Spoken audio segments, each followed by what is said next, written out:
Welcome back. In this onboarding video, we're going to spend some time looking into more details about the Canadian Armed Forces. And the last time we spoke about the Canadian Armed Forces, I used this, which is a very gross oversimplification of a very large and complex organization. So in this video, we're going from this to this. We're going to provide a lot more detail so you understand a bit more about the organization that you're working for. Generally speaking, the Canadian Armed Forces has three main roles and several missions. The three enduring roles that the military provides is to defend Canada, defend North America, and to contribute to international peace and security. Those are then broken down into 8 core missions, and we'll get into these a little bit later. When we are looking at this, one thing to keep in mind is that there is a spectrum of military conflict. And so the military has to be prepared to conduct operations along this spectrum. This includes providing humanitarian relief and disaster assistance, helping other countries build up their military capabilities, providing peacekeeping operations, fighting counterinsurgency operations, and if need be, engage in major combat.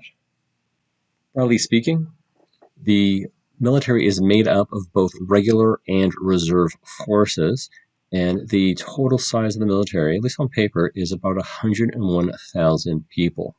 This includes 68,000 people in the regular force. These are professional soldiers who are in the military as their full-time job. We also have approximately 28,000 soldiers in our reserve force, and these are military members who do their military work on a part-time basis. We're also supported by over 5,000 Rangers. These are largely people who are Indigenous in the North, and they are patrolling the North. We also have 2 other groups. There are approximately 15,000 members in the Supplementary Reserve, and this is essentially a list of people who were in either the regular or reserve force who agree to be called up in an emergency as they're in a Supplementary Reserve. The last group is called CIC, and these are people who manage cadet programs across the country. The first organization we'll talk about is the Navy, and the Navy's main capability comes from the ships that it provides. Our fleet has 12 patrol frigates, 12 coastal defense vessels, 4 submarines, and 6 Arctic patrol vessels.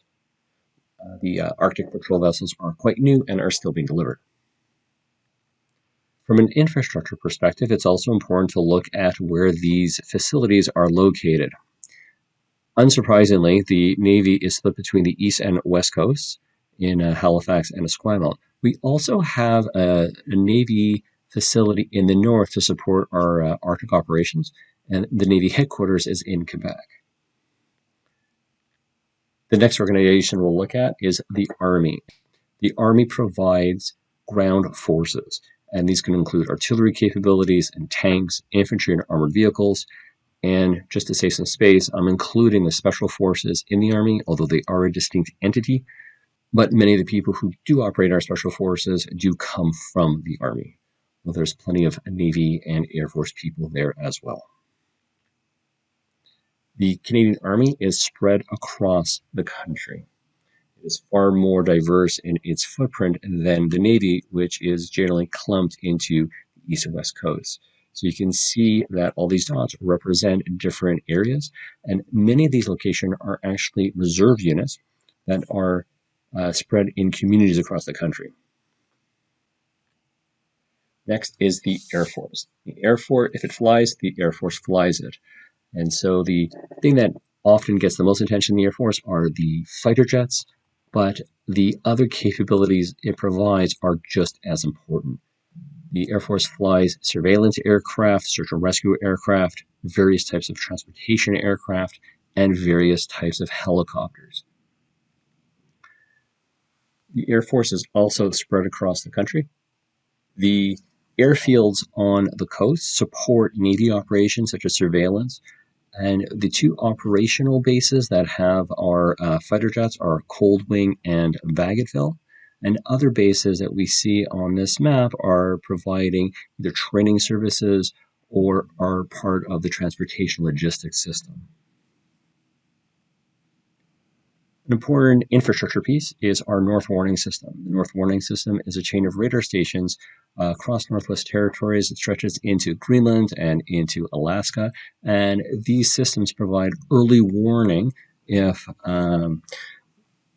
Russia, or previous to that, the Soviet Union, was planning on launching nuclear weapons. These would be part of our defense against that, and they also check for aircraft entering over the Arctic airspace.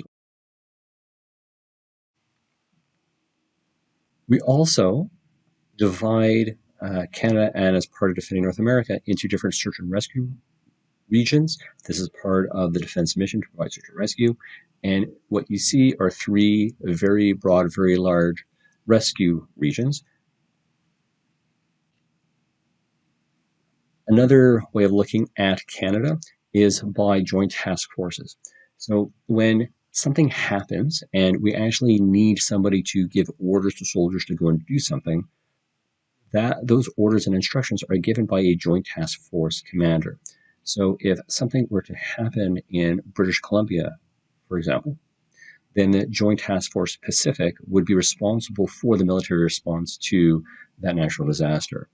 And so the way it is broken up, we have Joint Task Force Atlantic, one in Quebec, in Ontario. West handles the center of the country, and we have the Pacific and the North.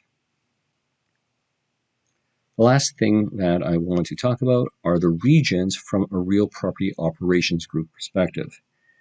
As you can see here, the breakdown is very similar to that of the Joint Task Force operation areas, the sole exception being that Goose Bay and Labrador is considered part of the North, whereas the Joint Task Force construct, let's go back to that, under the Joint Task Force construct, Newfoundland and Labrador are both part of Joint Task Force Atlantic. So it's a very minor difference. And all this means here, the CF Real Property Operations Group they are the organization that are on the ground at the bases who actually physically conduct maintenance and repair activities. And so it's important for you to know how these guys are organized. So to recap, this video briefly talked about the three key missions that the military has: to defend Canada, defend North America, and to contribute to international peace and security. We do that with Navy ships, we do that with Army capabilities, and we do that with different types of fighters and helicopters and different types of airplanes. We also introduced the concept that there are a couple of different ways to divide Canada to provide these military capabilities. So we have 3 search and rescue zones. We've also divided the country into separate joint task force areas of operations.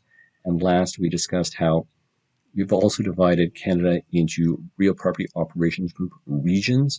And these are how we are organized to provide real property services to the different branches of the military.